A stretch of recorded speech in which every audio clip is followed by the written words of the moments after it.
Warm, gooey cookies, crunchy candies, velvety cakes, waffle cones piled high with ice cream.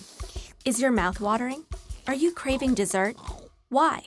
What happens in the brain that makes sugary foods so hard to resist? Sugar is a general term used to describe a class of molecules called carbohydrates, and it's found in a wide variety of food and drink. Just check the labels on sweet products you buy.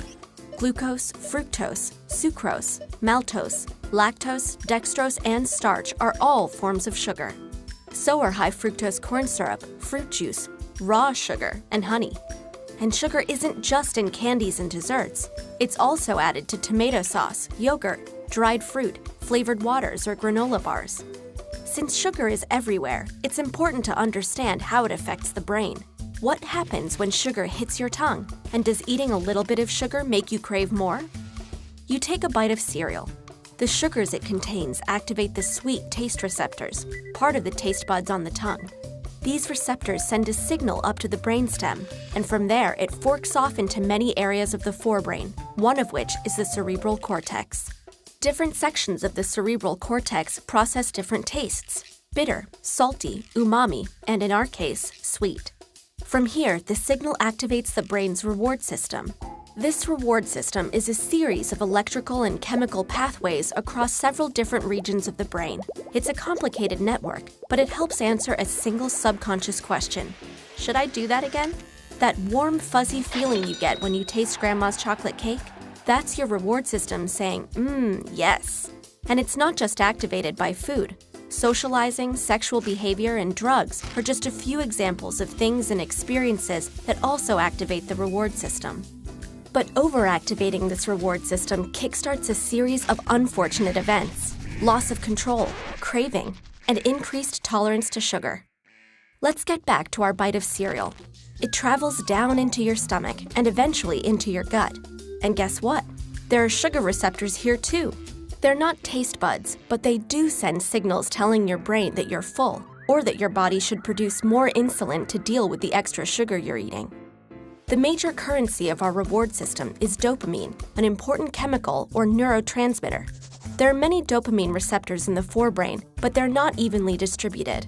Certain areas contain dense clusters of receptors, and these dopamine hotspots are a part of our reward system.